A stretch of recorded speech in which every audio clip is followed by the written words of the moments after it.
Peace be upon you, and welcome to a new episode.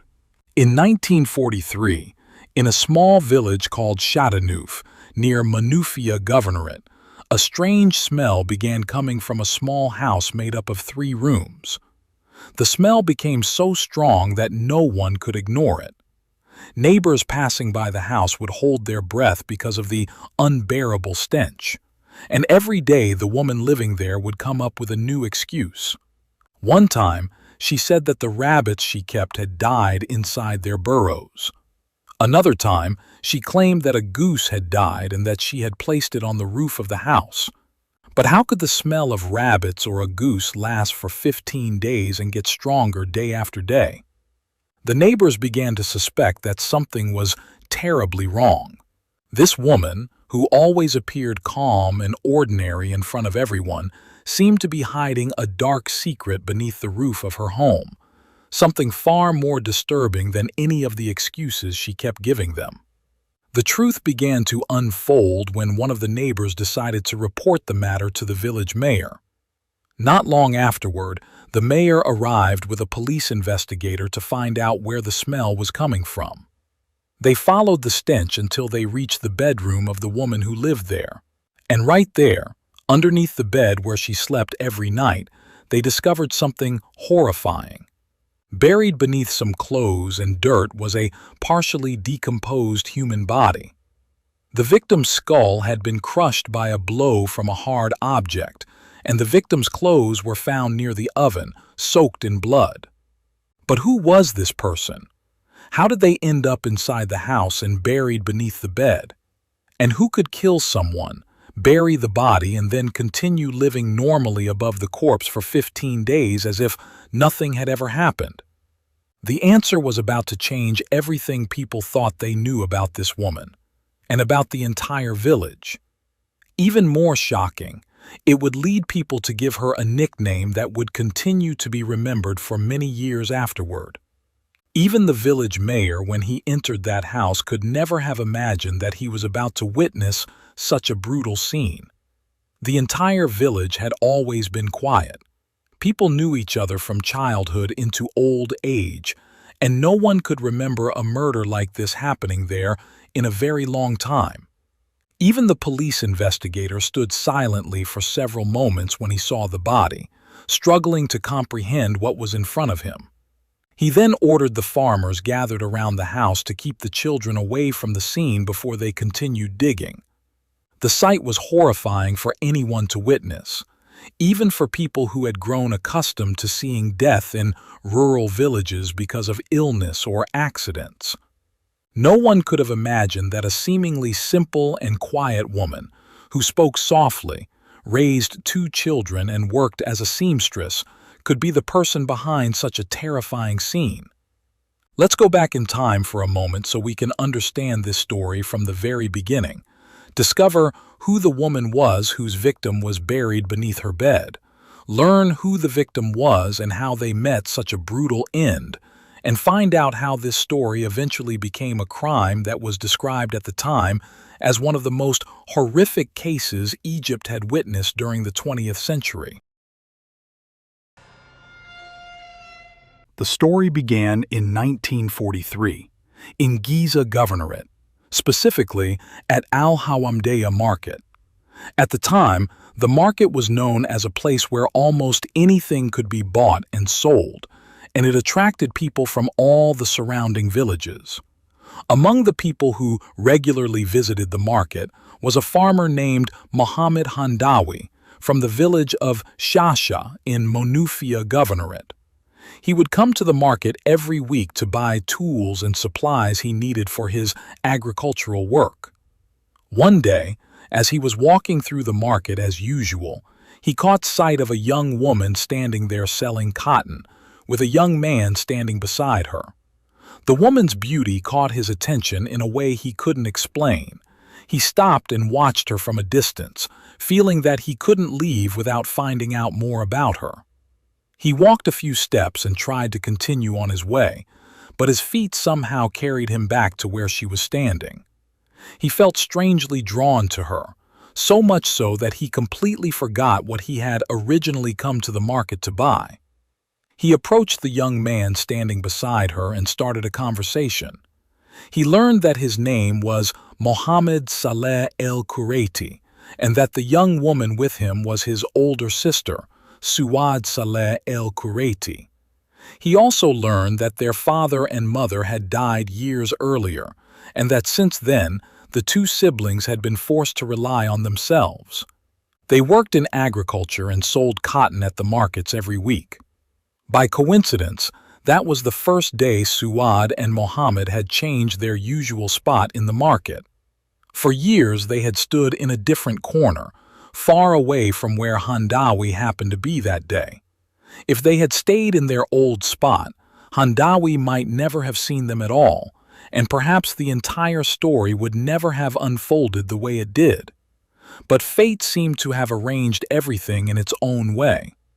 Handawi took the encounter as a good omen and told himself that perhaps this was the woman he had been destined to find. Handawi returned to his village in Monufia, but he couldn't forget the young woman he had seen. He spent several days thinking about her until he decided to return to the market the following week. And sure enough, he went back and met Mohammed again. This time, he asked for his sister Suad's hand in marriage. Suad agreed, but she had only one condition. Her younger brother Mohammed had to live with her and her new husband because she couldn't bear to leave him on his own. Handawi was surprised by her request. He saw it as a sign that she deeply cared about her brother and felt responsible for him, so he agreed without hesitation. They got married, and Suad and Mohammed moved with Handawi to his village in Monufia. At first, their life seemed completely normal. Handawi continued working in agriculture, Mohammed helped him with the farm, and Suad began working as a seamstress to contribute to the household expenses. During their first 4 years of marriage, Suad gave birth to 2 children. From the outside, the family appeared close-knit and peaceful. But Handawi began to notice something strange. His children didn't look like him at all, not even like their uncle Mohammed. The suspicion slowly grew inside him, although he couldn't put his finger on exactly what was bothering him. He tried to convince himself that it was nothing more than his imagination, that the children were still young, and that their features might change as they grew older. Overall, he was happy with his life. The house was peaceful, Suad was fulfilling her responsibilities, and Mohammed had become his right-hand man on the farm. So Handawi chose to ignore whatever doubts he felt inside, because he didn't want to destroy the stability he had built around himself. But as time passed, rumors began spreading throughout the village about Suad and her relationships with several other men. Villages at that time were small, and everyone knew everyone else, so it was only a matter of time before the rumors reached her husband. Handawi began watching her himself from a distance, and soon he started noticing things that only deepened his suspicions. She had more money than she should have been earning from sewing. Her behavior sometimes seemed strange, and on some occasions she would become confused while speaking and accidentally call him by another man's name. Then, one day, Handawi returned home earlier than usual and saw a strange man walking out of his house. That moment was enough to convince him that the rumors he had been hearing were true. He confronted Suad with what he had witnessed with his own eyes, but at first, she calmly denied everything. Handawi found himself caught in an internal struggle between his desire to get rid of her and his fear for his children. But Suad, realizing that her husband was becoming suspicious and would no longer remain silent, came to a terrifying conclusion. She had to get rid of him before he could get rid of her, or expose her in front of everyone. The first attempt involved poison. Suad put poison in Handawi's food more than once. Each time, he became seriously ill and suffered terribly, but somehow he survived. At first, Handawi had no idea who was behind it, But after the incidents kept happening, he began to realize that Suad was responsible. Even so, he didn't take any action at the time, fearing the consequences of doing anything against her. After the poisoning attempts failed, and frustrated by repeatedly trying the same method without success, Suad decided to try something different, something more direct and far more dangerous. She planned everything carefully. She waited until her brother and the children were away from the house at the same time. Then, one night, after making sure that Handawi was deeply asleep, she poured kerosene throughout the house, struck a match, set the house on fire, and quietly walked away. She was convinced that this time it would be the end of him and that there was no way he could survive. But the nearby neighbors quickly noticed the fire. They saw flames rising from the house and rushed over within seconds. They managed to put out the fire before it could completely consume the house, saving Handawi from what had seemed like almost certain death, just moments before it happened. After this attempt, Handawi decided that he had to end the relationship once and for all. It wasn't only because he feared for his life. He felt that he was living with a completely different woman from the one he had married, a woman who was capable of doing anything to get what she wanted. And he knew that next time she might succeed while he was asleep, without him even realizing what was happening.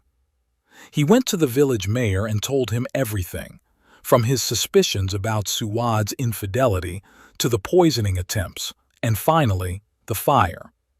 The mayor listened in shock. He knew Suad as a quiet and respectable woman in front of everyone, and he could hardly imagine that she had reached the point of trying to kill her own husband in such a way. The mayor intervened and ordered Suad to leave the village immediately.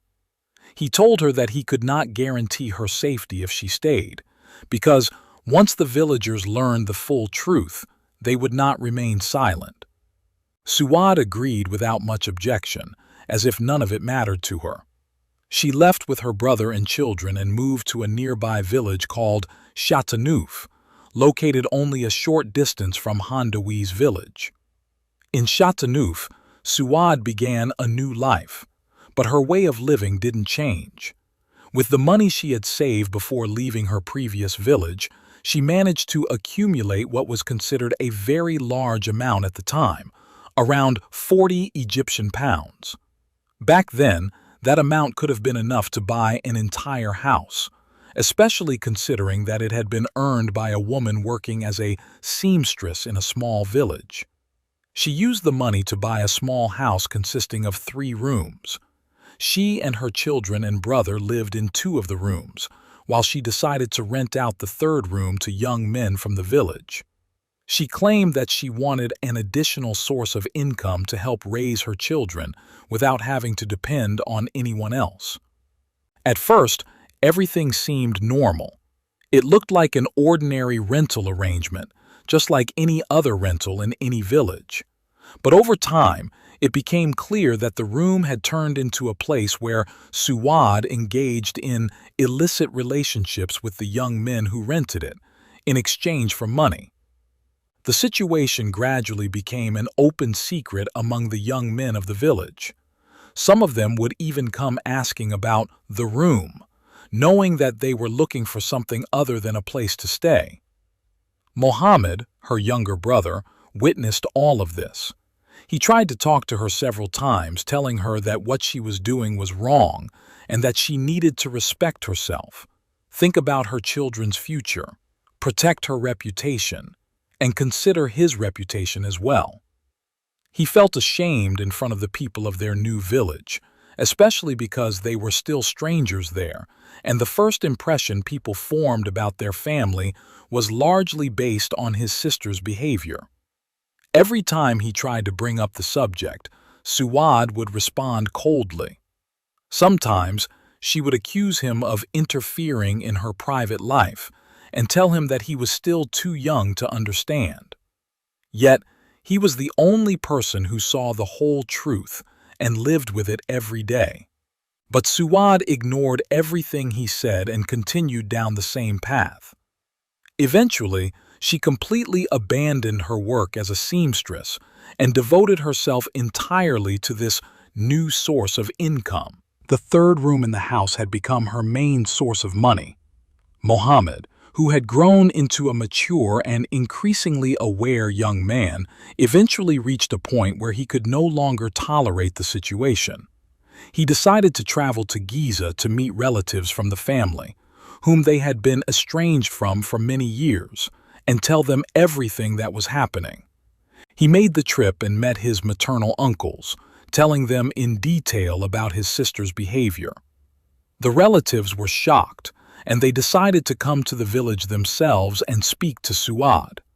When Mohammed returned from Giza, he told Suad that he had gone to see their maternal uncles and had told them everything, and that they were coming to speak with her. Suad listened to him while standing there with an unsettling calmness. She didn't raise her voice or show any obvious signs of anger. That made Mohammed believe that she had finally understood the seriousness of the situation and might actually change her ways. A few days later, the relatives really did come to their village in Shatanoof. They spoke with Suad and asked her to travel back with them to Giza so they could see her situation and resolve the matter once and for all, away from the eyes of the neighbors and the gossip of the village. Suad, with the same cold composure she had shown before, agreed. She told them that she had some work to finish first and that she would join them within 2 days at most. The relatives left feeling reassured, believing that the situation was finally heading toward a solution. But what no one knew at the time was that Suad felt as though history was repeating itself. Just as it had happened with Handawi, the moment someone came close to threatening her way of life, she reached the same conclusion: eliminate the source of the danger. And Mohammed, the only brother she had raised with her own hands, had now become, in her eyes, the greatest threat of all. A few days after Mohammed returned from Giza, he suddenly disappeared from the village, and no one knew where he had gone. At first, the neighbors didn't notice anything unusual. That changed when a foul smell began coming from Suad's house and grew stronger day after day. Every time someone asked about it, she gave a different explanation. One time, she blamed the rabbits. Another time, she said it was a dead goose. She even deliberately killed birds and placed them on the roof to support her story and convince the neighbors. But the smell was stronger than any excuse she could come up with. Eventually, the neighbors could no longer tolerate it. They went to the village mayor several times to complain. Some of them also began openly asking about Mohammed, who had suddenly disappeared without any apparent reason. He was well known in the village, worked regularly in the fields, and was not the kind of person who would simply leave without telling anyone. The mayor was already suspicious, especially because Mohammed had disappeared without any logical explanation. In his mind, he began connecting the young man's disappearance with the foul smell that had appeared around roughly the same time. He decided it was time to act instead of continuing to listen to the same excuses. He went to Suad's house with a police investigator from the local station. Once inside, the smell led them directly to her bedroom. They brought in several farmers from the village and asked them to dig beneath the bed. Then came the horrifying discovery. They uncovered a partially decomposed body, stripped of its clothes with the skull crushed by a hard object, possibly an axe or a hatchet. After searching the rest of the house, they found the victim's clothes lying in front of the oven, stained with blood. Suad stood completely silent. She neither spoke nor answered any of the questions directed at her. But in the middle of the chaos, the investigator noticed a small child standing in the corner of the room. He was terrified and visibly traumatized. His name was Fathi, Suad's son, and he was only about 6 years old. The investigators tried to calm him down and spoke to him gently. Then, the little boy said something that changed everything. "The man they pulled out from under the bed is my uncle. My mother killed him in front of me and my sister, and she threatened us that if either of us told anyone, the same thing would happen to us that happened to our uncle." The child's statement became the key that revealed the details of the crime. The investigator sat down with him and continued asking questions calmly, without frightening or pressuring him. He tried to understand exactly what the boy had witnessed. The child spoke in a trembling voice. Sometimes he would suddenly fall silent as though remembering his mother's threat. But gradually, with the help of the women who had gathered around him and tried to comfort him, he began revealing the rest of what had happened. It became clear that after Mohammed returned from Giza and told Suad that their maternal uncles knew everything about her, she initially remained silent and gave him no response. But from that very moment she had already begun planning. She had tried to kill her husband Handawi before and had failed twice, once with poison and once by setting the house on fire. In both cases, the failure had been caused by circumstances beyond her control. Either his body resisted the poison, or the neighbors arrived in time to put out the fire. This time, she decided she would leave nothing to chance. She waited until the night had grown quiet and Mohammed had fallen asleep. Then, she took an axe that had been used for agricultural work and struck her brother Mohammed on the head repeatedly until he died.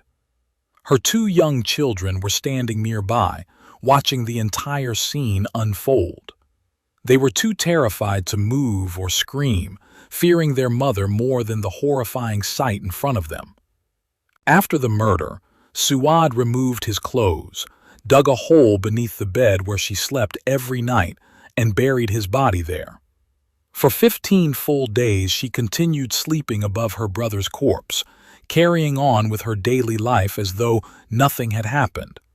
She continued living normally until the smell became stronger than any excuse she could invent to hide it. Suad's arrest marked the end of a chain of events that had unfolded over several years, from attempts to kill her first husband, to her multiple relationships, and finally to the murder of her only brother, the very brother she had raised and cared for with her own hands.